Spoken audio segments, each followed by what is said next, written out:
हमने पाकिस्तान को जब इतनी वारदातें हो गई हैं, मेरा सिंपल सीधा सवाल,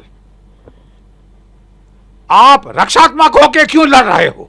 अब समय आ गया है साहब कि इनको ऐसी मार लगाई जाए कि ये कई छठी का दूध याद आ जाए। मेरा विश्वास है कि अगर सरकार हमारी सेना के हाथ खोल दे हाथ, वो दिखाएगी आपको वो क्या कर सकती है। अब हमको पार जाके मारना पड़ेगा साहब, पाकिस्तानी फौज की लाशें बिछानी पड़ेंगी ताकि पंजाब में मातम मने। एक फटीचर मुल्क जो कि इकोनॉमिक कोलैप्स की कगार पे है, उसकी इकोनॉमिक तबाही होने की है, 2 रोज की रोटी नहीं खिला पा रहा अपने लोगों को, वो अब भारत को छेड़ना चाहते हैं। ये गांधीगिरी बाद में होती रहेगी, कहीं और होती रहेगी। अब हाथ खोलने का समय आ गया है और करारी मार लगाने का समय आया है, क्योंकि लातों के भूत बातों से नहीं मानते। अभी खबर आई है कि हमारा एक आर्मी का पेट्रोल जो गाड़ियां जा रही थी, उनके ऊपर टेररिस्ट ने मछोड़ी के इलाके में, जो कि कठुआ से 150 किलोमीटर इस तरफ है और घना जंगल का इलाका है, वहाँ पे टेररिस्ट ने एम्बुश लगाया था और सडनली फायर खोला, जिसमें कि हमारे 4 जवान शहीद हुए हैं, 6 के घायल होने की खबर आई है। एकदम काउंटर एक्शन लिया हमारे जवानों ने, उन्होंने टेररिस्ट पे फायर किया जो कि वहाँ से भाग गए हैं। और ये अभी प्रिलिमिनरी रिपोर्ट्स हैं, डिटेल्स अभी तक आए नहीं हैं। मैं बड़ी देर से कह रहा हूँ कि देखिए, हमारा जमावड़ा ट्रूप्स का और सीपीओस का कश्मीर की वादी में बहुत हमने अच्छे तक बढ़ा दिया है, जिसकी वजह से वहाँ पे इक्के दुक्के इंसिडेंट्स ही हो रहे हैं। टेररिज्म का तकरीबन जो है केंटवा दबा दिया गया है, कमर तोड़ दी गई है। रजौरी पुंछ में और रियासी में, कठुआ में, डोडा किश्तवाड़ में मैं सेक्टर कमांडर रह चुका हूँ। रजौरी पुंछ में मैं जीओसी रोमियो फोर्स था 2004-2005 में।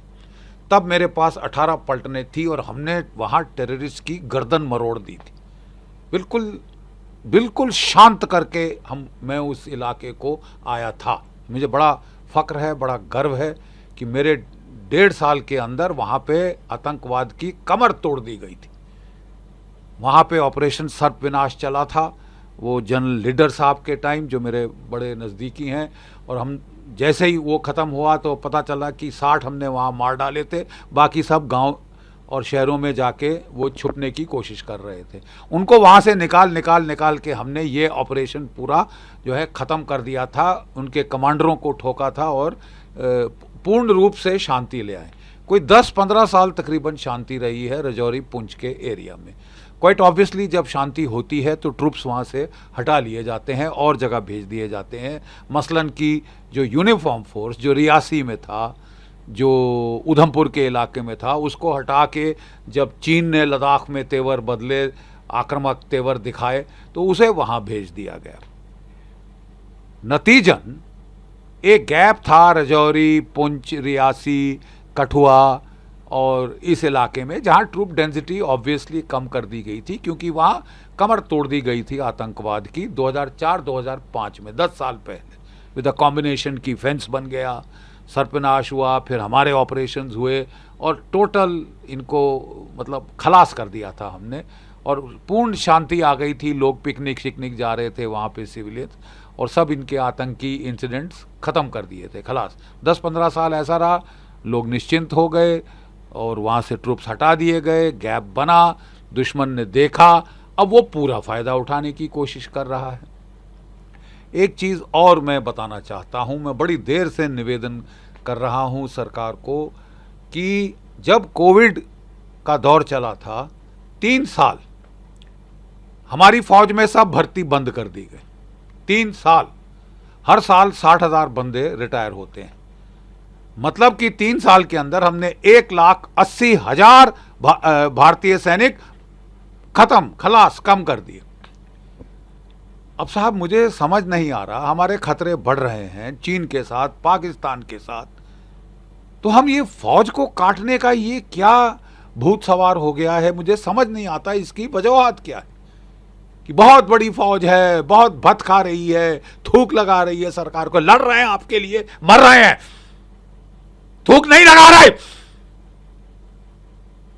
और जब खतरे बढ़ रहे हैं हम अपनी मैन पावर काटनी शुरू करें, जबकि हमारी सारी लड़ाई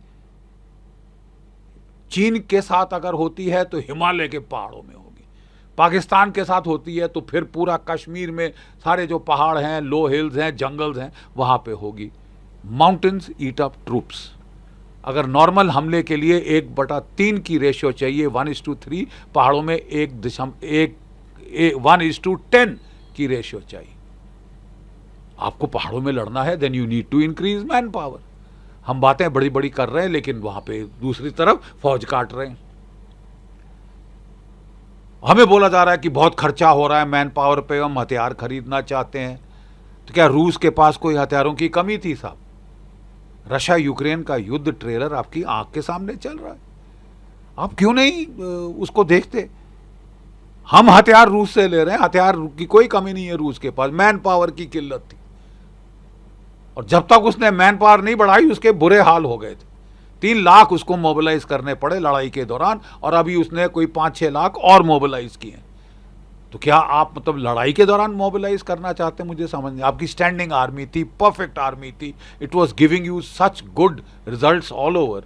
तो उसकी काटापीटी शुरू हो गई है साहब कि बहुत खर्चा हो रहा है। तो अभी 7 ITBP की नई बटालियंस खड़ी हो रही है, उन पे खर्चा नहीं हो रहा। नहीं, आप क्या कहना चाहते हैं? अब आप पुलिस प्रोटेक्शन देंगे आर्मी को? मतलब I mean I can't understand. आपको अपनी मैन पावर बढ़ानी होगी, पीरियड।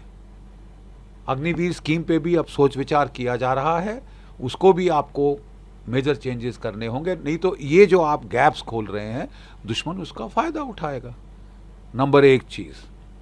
नंबर 2 चीज, हम जब खासकर मैन पावर की किल्लत है तो हम रक्षात्मक होके क्यों लड़ रहे हैं कि बचाओ बचाओ करो, अपनी तरफ करो? अरे साहब, मोदी 2.0 सरकार ने पहले सर्जिकल स्ट्राइक की थी, कई महीने पाकिस्तान चुप्पी साध के बैठा।